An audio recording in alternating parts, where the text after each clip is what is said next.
What is up? And welcome back to another episode of the Wizards podcast. I'm your host, Greg Finberg, and in today's episode, don't worry, guys. I know we talked about a win on the last pod. I know a lot of you guys were getting a little nervous that this team might be a contender.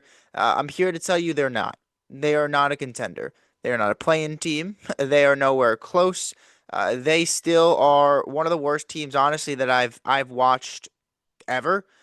It's by design, so don't get me wrong. And tonight's loss to another two-win team at the time is a good tanking loss, but there were still a lot of negatives to take from it. Apart from another really promising Alex Sarr performance, still a lot of negatives to be had here. The Wizards lose 119 to 86 to the Indiana Pacers, a fellow tanking team. Theirs is different because of injuries and that stuff, but nonetheless, another tanking team. The Wizards go into Indiana after their best win. It's fun. I don't know why I said best win. It's you have two to choose from. One was a blowout. One was a close road win.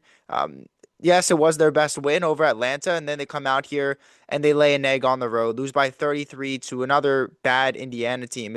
I almost feel weird calling them a bad team, knowing that the team that I cover and I'm talking about is 10 times worse. And if Indiana was actually healthy, they would beat this Wizards team by 50, it seems. But they don't need Halliburton or Obi Toppin or Nemhard. They have enough with whatever they have to dominate the Wizards. Washington puts up a season worst, or season low, I guess, 86 points. I thought they got to their spots and got good shots. Indiana played good defense, but again, Washington shot 21% from the three-point line. Could not really generate much. It seemed like Sarr was, it was crazy enough, their only offense for most of the night. And they get pummeled as a result. I honestly thought they didn't have it to begin this game. Like you could just tell early on. And Varun Shankar of the Post tweeted out, I think at halftime or a little before that he noticed, the team was a little bit, they were close. They were down like nine at that point, but he was like, they're playing a lot worse. They don't look like he said listless, I think is the word. But they look sluggish. They look slow. They didn't look like they were really ready to play. Nobody looked like, okay, this is another big game. It's a step in the right direction. Nobody really showcased that. Nobody showcased, okay, we can win our first back-to-back game since March 15th, 2025. Like that effort that you saw to begin that Atlanta game where they blew them off the court was not there. And again, I don't think Corey Kispert with thumb injury, again, he's going to miss a couple weeks. That does not, I don't think, tilted that much in the opposite direction, where you were really good the last two games when he started. He's out with a thumb injury. You get Keyshawn George back, who, again, I didn't think had a great game. And you just come out here and lay an egg. There's a lot to dissect here. More importantly, I do want to, and maybe I'm getting a little bit ahead of myself, but I wanted to talk about Tristan Vukcevic for a second. Like, Marvin Bagley had missed the last couple games. I think he got injured in Minnesota. So he missed the Toronto game, the Chicago game, and the Atlanta game. So that's three games that he had missed. And Sarr had missed the games until the Atlanta game. So Tristan Vukcevic was sort of like your backup to both of them. Like when Sarr was out, Bagley started, it was Vukcevic. Makes sense. He's the only other center on the team. Even though he's on a two-way, who else are you going to go to? Anthony Gill? Makes sense, right? And then, when Sarr comes back, Bagley's still out. You need a backup to Sarr, Tristan. Okay, makes sense. But the entire season, it had been Alex Sarr and Marvin Bagley, with the exception of Vuk playing spot minutes at random times because Keith's rotations still really don't make much sense. But tonight, and I was texting back and forth with my good friend Ben Strober over on Locked On Wizards because Ben was like, "Look, are you noticing that Marvin Bagley was not listed on the injury report, which seemingly indicates he was available? I didn't see anything pregame to indicate from Brian Keefe that Bagley was on a minutes restriction. The broadcast, I don't believe, mentioned it. So it seems like, by all accounts, Bagley off the injury report healthy, but did not play tonight. Tristan Vukcevic firmly got the backup minutes. Sarr played 33 minutes. Vukcevic played 15 minutes. You had Marvin Bagley and Anthony Gill as your only DNPs, and a lot of that is because like Sharif Cooper, AJ Johnson got minutes because it was a blowout at the end, but Bagley seemingly coach's decision did not play tonight, which is really, I don't get that. Like if you have a lot of the fan base, a large portion that's like, why are you not starting Trey Johnson when he was healthy over CJ McCollum? when McCollum's 33, 34 years old and he's going to be gone after the season. Same goes for Chris Middleton when you're looking at a guy like Cam Whitmore. And I understand that. So it's kind of like, well, Greg, why aren't you or other fans keeping the same energy with Tristan Vukcevic? Number one, Bagley's been really good. Like, I think Marvin Bagley has been one of the more consistent players on this team. Obviously has his downsides, right? That's why he's a backup center on one of the worst teams in the league, the worst team, honestly, in the league at this point. But he, to this point, had been a solid backup, had one of his better games against the Timberwolves before he got hurt. Um, he is 10 times better than Tristan Vukcevic. Does he, give as much offensively? Like, no, but it's not that different. And is Bagley a good defender? No, but he's a way better defender, way better rebounder than Tristan Vukcevic, and I think makes this team, this bench unit, a lot better as a result versus when Vukcevic plays. I don't think Tristan's ready, and it showcased the last couple of games because against Chicago, against Atlanta, even like he was the lone negative spot I think against the Hawks, and I talked about that at length on the pod. Did not think he played well against Chicago. Thought against Toronto he was not good. So I think this is a couple games where Tristan wasn't good. And now we're rewarding him for that play with Bagley back and saying, you know what? We're just going to give you the reins as the backup here, even though you have not played up to standard. You have not earned those. And it keeps going back to this. Like, I said to miss me with the minutes are being earned and not given a couple of games ago, especially because of some of the rotations we've seen with, Champagnie playing well. Tonight he struggled because, I mean, Siakam is just really good and they didn't give him much help there. Everyone struggled on Siakam. And Keith seemingly said, you know what? Go, Pascal. I'm not going to make you a passer. You score every point that you want. We're not going to do anything to get the ball out of your hands, even though there's not many other options where I'm like, yeah, I don't want him shooting. You didn't want Pascal to get the ball. I'm going off on a side rant. I could talk about that later. But you say that minutes are going to be earned. We talked about it after the Chicago game. Like Cam Whitmore had 20. It was his best game of the season, and you sat him the final 4 minutes and played Bub Carrington, who had played bad that game, with the game on the line with 5 seconds left. Like, no, those decisions don't show me that minutes are being earned and not given. And then you come to tonight where Tristan Vukcevic had been one of your worst players the last couple of games. You finally get a healthy front court with Sarr and Bagley both healthy, and you give Bagley a healthy scratch. Like, and again, like maybe it's another thing with like Trey Johnson. I noticed when they announced that he would be out for a bit. They said that there was like a unannounced minutes restriction. Like, I think if you want the discourse to be a certain way around the team, you have to be more transparent than that. Like, how are you going to have, me out here saying, why isn't Trey playing? He's the lowest minutes of the season the last 3 games, and he was apparently on an unannounced minutes restriction. Maybe it's the same thing for Bagley. From all I heard and what I saw, it doesn't seem like that, right? They just, by all accounts, went with Tristan as the backup. It makes no sense. He did not earn those minutes. He did not deserve to play over Bagley if Bagley is healthy, which by the injury report indicates he is. I don't get it. And Tristan was bad. Like 15 minutes, 1 of 4. His only bucket was a little bit of a layup in the lane. Missed a couple of mid-range shots. Was one mid-range shot, and then was 0 of 2 from 3. 3 of 4 from the line, 1 rebound. That's another thing. Like you got on Sarr all of last season for the rebounding. Tristan Vukcevic does not rebound well for his size. He's 7 foot, and in 15 minutes he grabbed 1 rebound. One. He had 1 block. It was actually a really good contest. 2 turnovers, 2 assists, and was a minus 19. In 15 minutes, Tristan Vukcevic was a minus 19. If it weren't for Bub Carrington and Cam Whitmore being worse than that off the bench, and McCollum too, he would have had the worst on the team. But he's up there. He's certainly up there. I mean, every single person was a minus tonight. But 15 minutes and you're a minus 19, like that's impressive. And he had to travel. The defense, he was lost at most points. Like it's getting hard to defend Tristan as like this rotational big.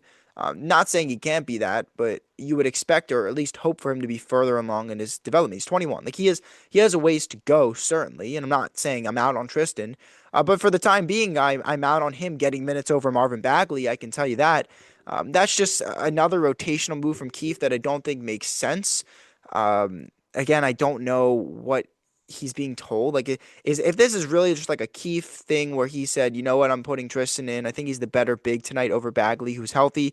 That is something I cannot get behind by any means. Maybe Bagley was on a minutes restriction they didn't announce. And if they talk about that post game, obviously I will tweet it out if I get more clarity on the situation. but just didn't make much sense there with that.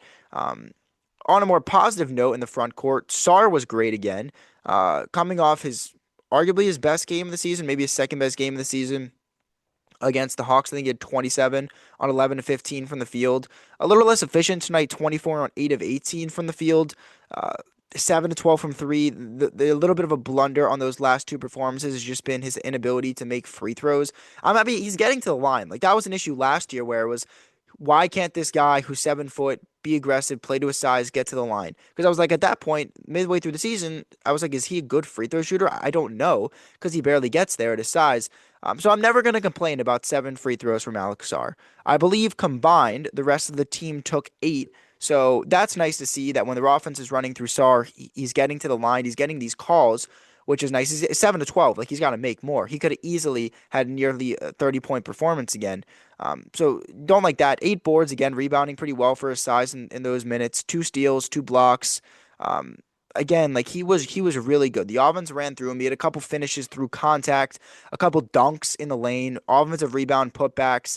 The offense runs through him. It's a basic plain offense. It's just back screens and dribble handoffs. It's the most asinine basic thing you can ever run. And fans I've seen it caught on. They're like, Greg, why are we running this like eighth grade or like ninth grade JV level offense when it's an NBA team? Like there could be a lot more complexity. I feel like in this offense, it's a young team, so I'm sure that's why a lot of moving pieces too. No real point guard. Like these are all things that are probably you know going into effect when they're scheming out this offense. But nonetheless, I thought Alex was great. He's kind of being that hub for the offense. The 12 free throws, while I'd like him to make more, it's awesome to see him getting some respect, some calls, and getting to the line. And that's because he's being aggressive, he's being physical and bruising down low.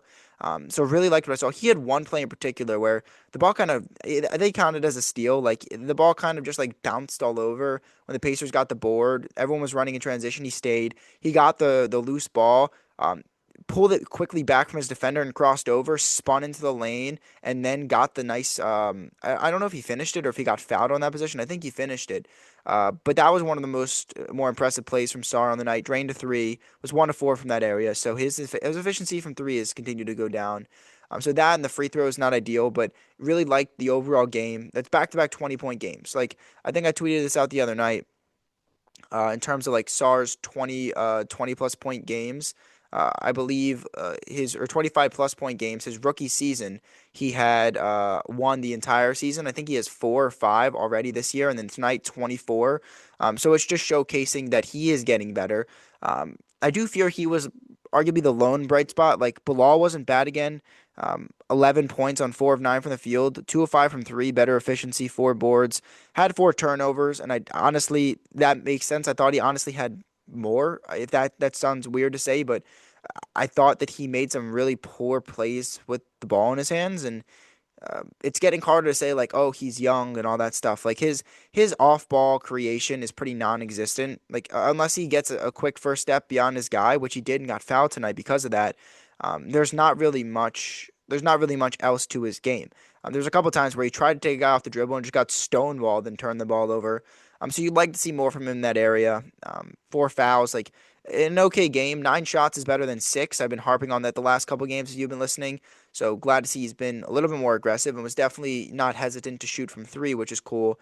But you're still looking for more. And I'll say this about Bilal, like I think you won't see the real Bilal until this team starts winning and like they get a point guard to initiate action. They have actual defenders apart from like Sarr and George that like can play defense on a consistently high level, and then you'll start to see how good he can be on ball when he doesn't have to defend multiple people and overhelp all the time, and he can just focus on his assignment. Like he just seems like a guy like I've seen I can't speak the Jaden McDaniels comparisons, like a lanky wing that's really going to flourish in an environment like Minnesota, who plays solid defense and has a winning culture and a winning team.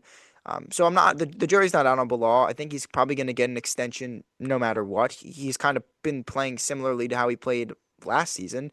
So you haven't seen much of a jump from Bilal that you would hope to see. But I think again, like be patient when this team tries to at least compete next year. I think that'll more so fit what he can do on a winning competitive team with solid defenders apart from like two other guys on the team. Um, I thought Middleton, like 12 points on 6 of 10, wasn't awful. Same with McCollum. I just didn't really see much like from them. I saw some people commenting that McCollum was sort of jogging out there. You can't expect him to get 46 on that efficient shooting and make 10 threes every game. And I thought the Pacers had a pretty good game plan. He shot 5 of 13, 1 of 5 from 3, was a minus 20. So not one of his better efforts. And then George, like 27 minutes, his first game back from illness. 5 points on just 6 shots. It seems like the aggressiveness in terms of finding his own offense has kind of fallen off in recent games, which isn't cool to see. 4 assists, 3 boards, 2 turnovers. Was a minus 14. Like wasn't like an awful game, but I didn't think he was particularly good. Maybe just shaking off some rust. Missed a couple games, or one game at least, but a couple days because of the layoff of Thanksgiving. Um, with that, I hadn't played since Saturday, I believe, in Chicago with that illness. So maybe it's just shaking off a little bit of a rust, but I did not think he was particularly good. Champagne again struggled with that matchup against Siakam, but was a minus two. Like honestly, in 11 minutes, that was one of the better plus minuses if you're big into that. Didn't score though. Talked about Tristan. I mean, Cam 8 points on 3 of 6 from the field, but was also a minus 26. Team didn't play a lick of defense with Whitmore on the floor. Same goes for Bub. Who actually started out pretty well. Like he had back-to-back threes, but played nearly 30 minutes again. It's just 6 points on 2 of 6 from 3, 2 of 8 from the field, so still really inefficient. Was a minus 23, so again, he's not playing really any defense, and the team around him is struggling defensively with him on the court. 7 boards, that's like the one redeeming quality. 3 assists to 1 turnover, not bad. But again, it's like you see flashes, and you like to see him get back to that mid-range game, but it's just, can I get more? Like, can I get it more consistently? Can you not be a minus 20 every single game? Like last game was a plus 4, and you were like, I told you, it was like, I don't know when the other time this season he was a plus. He was again back to the minus 20s tonight, so the team just does not play well with Bub on the floor. He's got to figure it out. You like for the team to. There's no panic, but it's getting to a point where you're like what's going on? Like you want to see a little bit of a turnaround. You're seeing a little bit in bursts and stints, but not much. Will Riley played 10 meaningless minutes in the fourth quarter, 4 points, had a nice up and under move, but smoked the layup. 4 boards, 4 points on 2 of 5 from the field, missed a three. Like that was about it for my guys that like AJ Johnson. He played 6 minutes but didn't score. You got Sharif Cooper getting the game. Sharif Cooper is like the Anthony Gill of like 4 or 5 years ago. When he gets in the game, it's over. And 99.9% of the time, it's because the Wizards are down by 20 or 30. Like, there's been a lot of these guys throughout the years. Like, your Jared Utoffs in the bubble. You knew those games were long over when he entered. Over the years, there's just been those guys where they come off the bench. And I'm sure you guys can think of some now. It's like the Wizards are waving like an unofficial white flag. And no disrespect by any means to like Sharif or any of these guys. They're NBA players, but they just don't play unless it's garbage time in the fourth quarter and the game is out of reach. He seems like he's probably that player this year. Played 3 minutes when the Wizards were down 30 in the fourth quarter. It's just like it's an embarrassing effort. I think that they didn't bring it tonight. The Pacers are not your usual 3-16 team as well. Like they are a lot better probably than the record indicates. But that like if you lose, that's fine. But losing by 33 to them when you had 2 days rest to prepare for this game and they had I think one less day, like it's you got to be more competitive and you see that they can do that. Like Atlanta's a good team. They are a good basketball team, and you killed them on your home floor. And in this game, you lost Corey Kispert, but got back Keyshawn George. And you're going to tell me you're going from blowing them out to now on the road and losing by 33 points. Like that's just showing that there's an inherent issue that's deeper than just the tanking. And like, look, this is a good tanking loss. Like, actually, I probably take that back. Like, there's two different ways to determine this. Like, in the grand scheme of things, you'll look back and say, good loss. I don't like they lost by 33. That's not great. But these are two teams that were right there neck and neck for who's going to be the worst team in the league. Both 2-win teams entering this game. And you leave it with Indiana getting a whole game lead on the Wizards record-wise, which is good for them. The Wizards are now the only 2-win team in the league. There's 3 3-win teams, Brooklyn, Indiana, and New Orleans. But in terms of that, like, yes, like the Wizards losing this game helps them. It is not a quality like tank loss by count of like they were competitive, they played well, they just didn't have enough and they lost. I think that's what I view. Those are the checkpoints for what's considered like a good tank loss. This is a good loss when you're looking at like tankathon standings. Like I feel like I hope this is understandable, but like to me a good tank loss is you're competitive, you play well to the end and you just don't have enough and you fall apart with a couple minutes left. You maybe lose by more than you should have, but you do ensure that you lose. Like that is a good tank loss. It's a quality loss, I think, is what I'm looking for. The quality word. This is a good loss for the tank, but it was not a good loss in general in terms of like you're trying to build this competitiveness and you're trying to be more competitive. Like if this were the Thunder, it'd be like, okay, I'm surprised you didn't lose by 40 or 50, honestly. But it being Indiana, you expected a lot better performance and a lot more effort and competitiveness, and you got none of that for the better part of this game. So that was disappointing to see. But for the people that are out there just kind of hoping for development and losses, like you got another quality Alex Sarr game. You got a loss to the team that was closest to you in the tank standings entering tonight. It's a pretty banner night for them. Like it's a pretty banner night for the Wizards tank. You move back to the worst team in the league. Saw possession of that. Sarr plays well. You have some pops from Bub Parrington who didn't really play too well. Um, Quality tank from Brian Keefe in terms of like, why are you not playing Marvin Bagley when he's healthy over Tristan Vukcevic? Like, I don't get that at all. We'll see what he says after. And I'm not saying like he's trying to tank. Like I think Brian Keefe genuinely thought like this was the better decision to play Tristan over Bagley, which honestly is a little more concerning. It's like, how do you watch Tristan up close for the last 3 games and say, you know what? I think that this guy is better than what we had seen from Bagley before his injury. Like there has to be a minutes restriction thing. I refuse to believe that Brian Keefe sat up there and said, you know what, we're going with Tristan tonight just because I think he's the better option at center. He gives us a better chance to win because that's just ridiculous. That makes no sense. It's also not true if you watch a lick of this team this season, which Brian Keefe has watched more Wizards basketball than I think anybody this year with the film and everything. I don't know why Tristan played, why he's sort of like the second center now. It makes no sense with Bagley healthy. We'll see what Keefe says, but um, that's another loss for the Wizards. They're now 2-16 on the season, 1-10 on the road. Um, After a really great complete performance in a 19-point win over Atlanta, drop an egg on the road after Thanksgiving, fall to the Indiana Pacers 119-86. For all those that are concerned, by the way, this officially eliminated the Wizards from the NBA Cup. I know some people got some hope with the Atlanta win that maybe they could pull it out, but they cannot. I'm sorry to report that they are eliminated officially from the NBA Cup for the third straight season. They now fall to 1-11 in 12 NBA Cup games, but at least they have the win.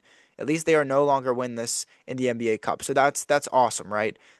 But they're 2-16. A quick look at the tank standings before I let you guys go.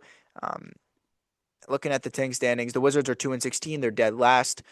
New Orleans, Indiana are 3-16. Brooklyn's 3-15.